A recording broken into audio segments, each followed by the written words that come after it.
Well, hello and welcome to the Friday Night Blitz playoff edition. We have a big show for you tonight. It is opening night of the playoffs for Pottsboro, Whitesboro, S&S, Hilton, and Winnie.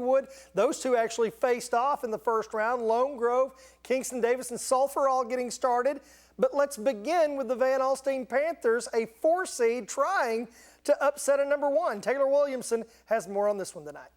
Yeah, thanks a lot, David. Well, the Van Alstyne Panthers were back in the playoffs after missing out on the fun last season. Their reward was a 9-1 Sunnyvale Raiders team, which they would take on this evening down in Garland. Panthers hoping for some good luck on this Friday the 13th, but it's going to be the Raiders who get off to the fast start. Cash Goodhart, the wide receiver, out of the shotgun into the end zone. Sunnyvale up early. Now, here's Caleb McDill. He's going to go to Lawson Ayo. He lays out and makes the catch, and it's 14-0 in favor of the Raiders. Panthers needing a big play on defense, and they would get it. Sunnyvale fumbles, and Bryce Curtis is going to get the recovery, so that has the Panthers back out on the field, and they would make the most of the opportunity. John Birds is going to hit Grayson Leinert. He's got room to run. He'll beat that Raiders D and take it into the end zone.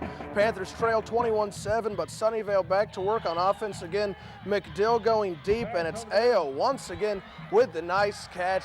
Van Alstyne trailing this one big time in the fourth quarter. Looks like their season is going to come to a close. Actually, that's gone final 49-14.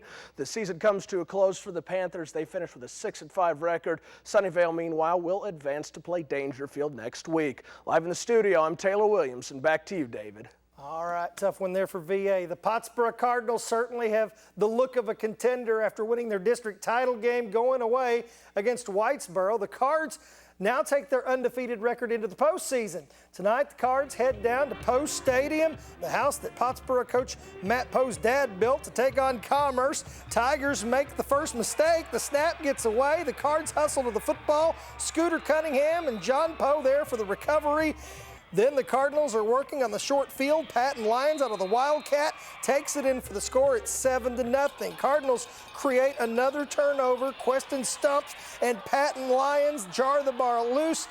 Carson Rain recovers. Pottsboro with it again. Trouble here, though. Starting quarterback Zane Pritchett hurts his ankle. They tried retaping it, but eventually he wound up with ice tape to it. He did not return, but backup quarterback Carson Rain did just fine, tossing the touchdown to Cody Copeland. Pottsboro wins. Great night for the Poes at Poe Stadium, 49-0. The district champion Lone Grove Longhorns host a playoff game against Pauls Valley. Panthers opening drive. Matt Perry unloads on a deep one. Goes to the wrong jersey, though. Lynn McClenahan with the great fingertip grab, Longhorn ball. Then Lone Grove making the most of it. Jeremy Lewis gets the ball, somehow gets out of that pile, and he does what he does best, outrun everybody. 45 yards. Longhorns get on the board first. Still in the first, Lewis again, this time on a short yardage play. He's in there again. And the Lone Grove Longhorns up big, 62-20 late in the fourth as they get ready to advance to round 2. The Ada Cougars get to start the playoffs at home this year, taking on Clinton. Clinton's Deontay Barker takes it around the right side and into the end zone for the touchdown. So a big start there for Clinton. Ada with it now, and the Cougars look to go to the air after they talk it over. Gabriel Simmons on the rollout finds Kane Moore. He catches the pass, turns it upfield, has some nice yardage there. This time, Simmons back to work looking for Jake Martinez, but this time his effort into the end zone is picked off by Christopher Brooks of Clinton. A little bit later, the Ada defense coming up with a play. Micah Hutchins will get the sack, but it's just not enough. This was Clinton's night, 41-10 over Ada. Opening round for Callisburg. Callisburg Wildcats taking on Scurry Rosser in Plano, scoreless in the first. Morgan Rigsby with the handoff to Blake Berryman. He takes it up the field and gets a nice pickup for the Cats. They are in business. Later in the drive, it's Rigsby handing off to Berryman again. Takes it into the end zone for the touchdown. Callisburg with the early lead. Scurry Rosser with the ball now. Second quarter, Peyton Snell gives to Darius Wren. He gets in there, but Callisburg comes out on top. The Wildcats advance 29-14. Well, coming up next on the Friday Night Blitz, Whitesboro takes on Caddo Mills. Kingston and Davis both open up on their home fields. S&S draws Lone Oak, plus on All Local Showdown, Hilton and Winnie battle it out. The Blitz will be right back.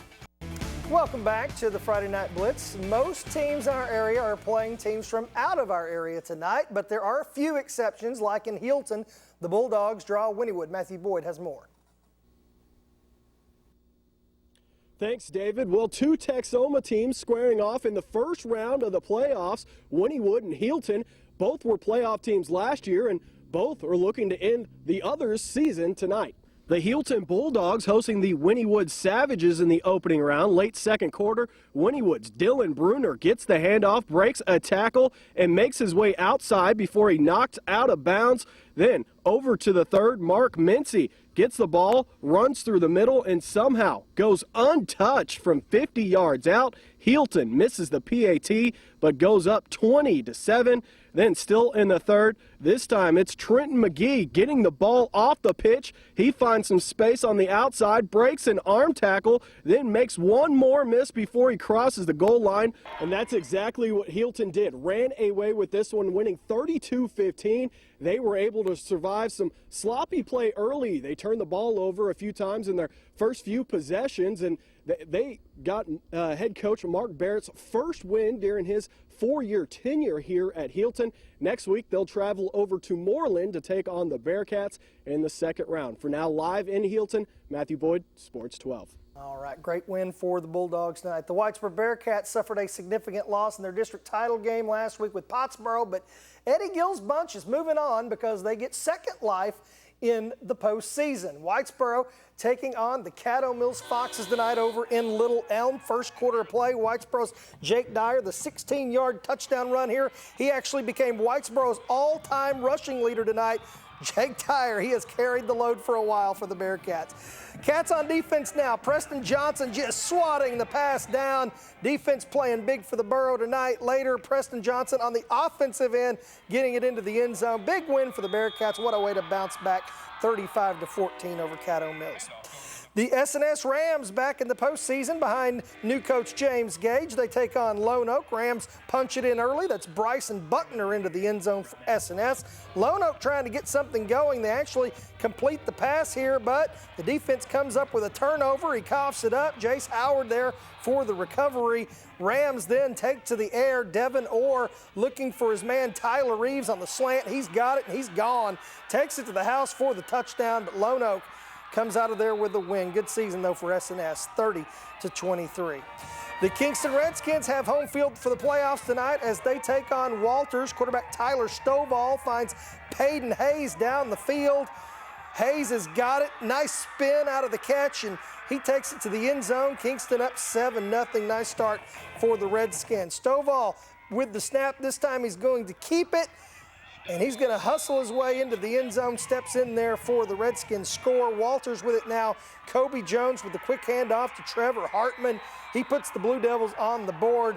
Right now we've got a shootout in Kingston, 56 apiece as they play in the fourth. The Davis Wolves look like the real deal again during district as they open up their title defense against Lexington. Davis quarterback Trevor Merrill gets it to Hunter Carlick, who takes it 7 yards for the Davis touchdown. Then the Wolves coming up with the defensive plays and the special teams plays. Alex Estrada fields the kick, but nowhere to go. Tiger Hudson there to put an end to that. Davis with it again. Merrill gets the snap, finds Braden Tracy for the touchdown. Davis, big winners tonight, 47-26. Speaking of big winners, the Salina Bobcats have been playing out of this world, and tonight they play Venus. Salina already up big. Quarterback Connor Pingleton deep to Braden Watson. He hauls it in. Nice play. Then very next play, Pingleton back to pass looking for Trace Young. He's got it, and he flips trying to get to the end zone, just short, but never fear, they will punch it in behind their quarterback. Pingleton in. There was a lot of that tonight. Salina with the win, 63-0. Paris Wildcats head down to Greenville to take on Kaufman. Paris quarterback Quez Allen gonna run it himself. Takes off up the middle. Nice yards for the first down. Wildcats back at it. Allen going to the air for Trayvon Sims for the touchdown. Kaufman gets the win, 37-21. So a great night of high school football playoffs, week 1 in the books. Tune in next week for week 2, and we'll see you later tonight over on Fox.